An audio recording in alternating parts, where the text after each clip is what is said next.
All right, I'm Billy Harris here, hanging with Harris in New York City. My good friend Scott Conant. How are you, Scott? Great, man. I'm hanging with Harris. You are hanging with Harris. It's yes, about time. It's yes. long overdue. We have the two best pompadours in the business. Well, at least you do. That's pretty good. I got a lot of work to do.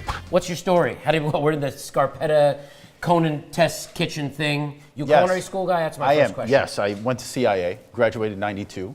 Very promptly went to Europe for a little while, spent some time in Germany, and which is a different story. You a New York City guy? Well, I'm from Connecticut originally, but I've lived in New York for 20 years already, 23 years. And new things in the future that you're working on, I heard about? I have a book coming out in October, the Scarpetta Cookbook.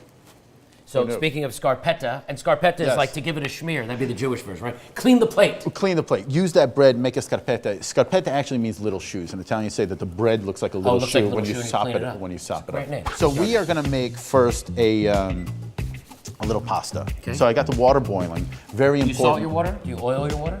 I'm getting it. I know. I'm just checking. Take I've it done easy. a lot of these. Yeah, Take it clearly. easy. Take Hey, it take easy. it easy. I'm on it. Take it easy. So I salt it so it tastes like broth.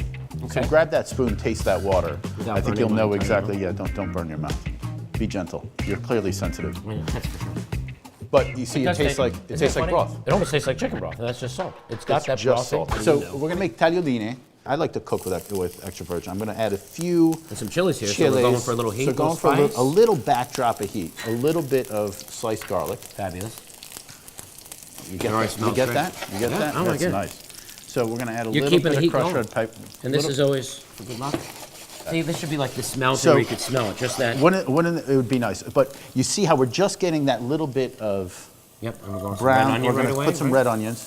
Now we want to retain some of that crispness with the red onion and the asparagus. I like the texture of those. Is this a Scarpetta dish, or is this what we're doing right now? Something This a little is- special? This summer in New York? Well, it's definitely summer. Springtime, It's yeah. definitely a summer dish. Yeah, We it's great, definitely. especially with the asparagus. Look at the Yeah. color. I mean, the color alone. We're going to allow it just to kind of, for those flavors to absorb, the chilies to kind of react with Soaking that. in the oil, right? Yeah, soaking in the oil, react with that asparagus, absorb into the Sure. asparagus. And then once we do that, we're going to add a little bit of that corn. And I'm going to drop the pasta right now. And real quick, So- right? This is just. This is really quick. This cooks very fast, yes. Yep. Tagliatine. So I'm a kosher salt guy. Yep. So we want to add that because this is the thing. Some of these flavors can be somewhat muted if salt we really don't. helps bring that out. The salt really helps. Flavor bring it. enhancer. You're a smart guy.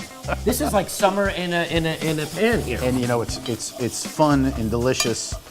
So here we go. Yeah, no, it's good. I'm gonna finish with a little pecorino cheese and some delicious Now this parsley. is the key. I'm gonna plug the tally here. I did learn that from Vitaly a long time ago. Pasta water goes back in. It's a key, and if you don't know to do that, then you don't know what Then you're you know doing. what you're doing. This is what we're doing here. So I'm you see that watching. we have this great, Yep. the great flavor that we've Yep. developed. A little bit of that residual liquid. it's going back We're adding in. the pasta inside here. There's a release of starches, which Right. is automatically going to thicken this sauce. What I like to do is chop the parsley as close to using it as Yeah, I mean, I can possible, and you smell could right smell. now. You could Yeah. smell that, right? Probably makes it. If you did this 2 hours ago and it's sitting there, you just chop it. You lose it. you Yeah, it lose loses its, really its delicious fresh flavor. parsley. And then once I start adding cheese, no more heat. No, right? right? Because this is all going to melt anyway. And this is the pecorino. Exactly. Right? And I like see how chunky that is. Yep. I really like the idea of adding that cheese. So this is just so simple and so straightforward.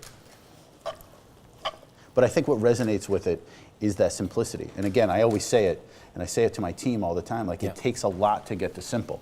Well, yeah. Right? Restraint is the key here. I think what I really like about this is you get that great flavor of the springtime asparagus, Right. the sweetness of the corn, and the delicious backdrop of the pecorino. It's do. great. It's like springtime in a dish in Soho. And spicy and all that stuff. You get the It's heat. good. All right, I'm Billy Harris. You've been hanging with Harris, my good friend Scott Conant. Thanks, brother. Scarpettas around the world. We'll see you real soon.